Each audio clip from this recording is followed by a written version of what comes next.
আপনারা দেখেছেন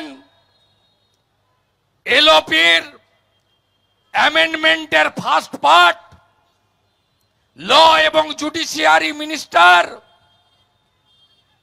কয়লা কাণ্ডে অন্যতম অভিযুক্ত 15 বার দিল্লিতে ইডি যাকে ডেকেছে, যিনি দিল্লি হাইকোর্ট আর সুপ্রিম কোর্টে লটর পটর খাচ্ছেন, সেই মলয় ঘটক তাকে বলতে না দিয়ে চোরেদের রানী, ধর্ষকদের নেত্রী, আরজি করের খুনের আসল নায়িকা মমতা ব্যানার্জি উঠে দাঁড়িয়ে বললেন যে আমি যদি ভারতীয় ন্যায় সংহিতা বিএনএস 2023 তাতে যদি বিরোধী দলনেতার প্রথম পার্টের বিষয়গুলো না থাকে আমি কনসিডার করব বা অ্যাকসেপ্ট করব। আর দ্বিতীয় পার্টে আমি যখন অ্যামেন্ডমেন্টের ক্লজ বললাম, তিনি সরাসরি খারিজ করলেন। সেখানে কি ছিল? সরকারি আধিকারিক, পুলিশ যদি সাক্ষ্যদানের বয়ান বদল করে তাদের বিরুদ্ধে পানিশমেন্টের প্রভিশন রাখা হোক। তিনি তাতে আপত্তি করলেন, গ্রহণ করবেন না, ভয়েস ভোটে খারিজ হলো। আমি বারে বারে বলেছি মুখ্যমন্ত্রীকে, বিল আপনি এনেছেন, ভারতীয় জনতা পার্টি পূর্ণ সমর্থন করেছে, কার্যকর করার দায়িত্ব আপনার।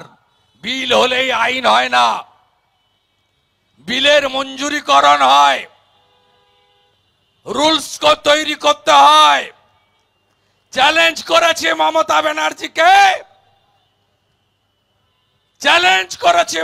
ব্যানার্জিকে, যে আগামী উইন্টার সেশন, শীতকালীন অধিবেশনের আগে রুলস যদি না করতে পারেন তাহলে আপনাকে বিজেপি ছাড়বে না।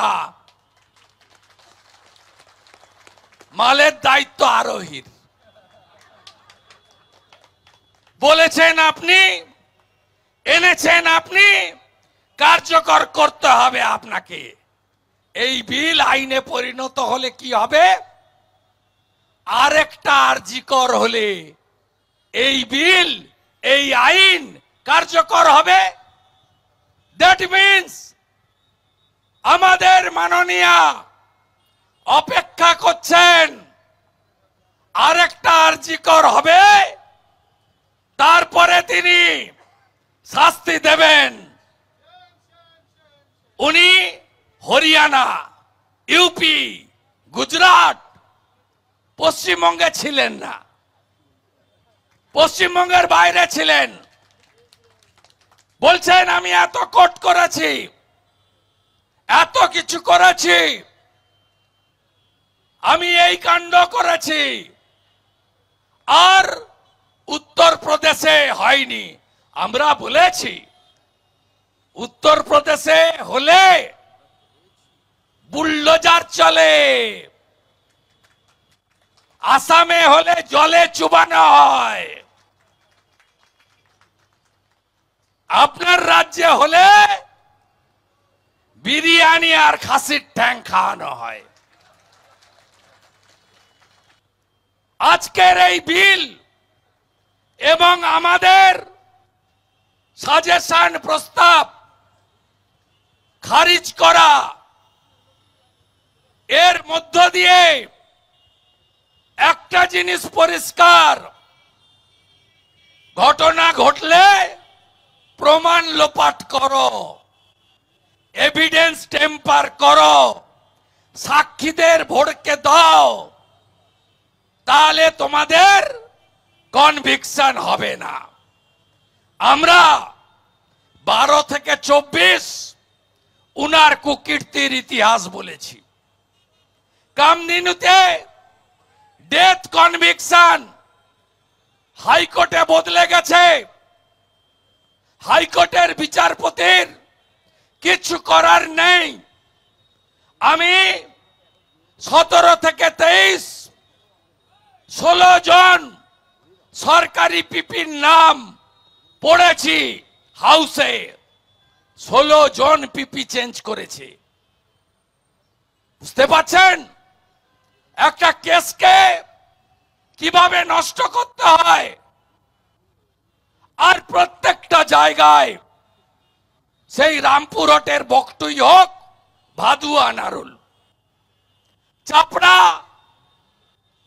সেখানে জেসিপি, কোচবিহার, আড়িয়াদহ, ময়নাগুড়ি, মাটিগাড়া, হাঁসখালিতে উপপ্রধানের বেটা,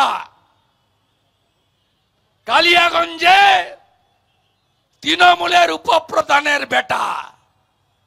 সম্প্রতি গত 3 দিনে 7 থেকে 8টা এই ধরনের শিশু কন্যা এবং মহিলাদের উপরে অত্যাচারের, নিপীড়নের গুরুতর অভিযোগ এসেছে।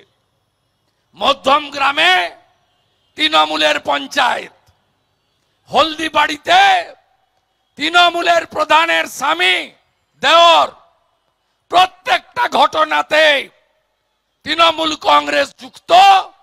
তাই মমতা ব্যানার্জি তৃণমূলের এই ধর্ষক,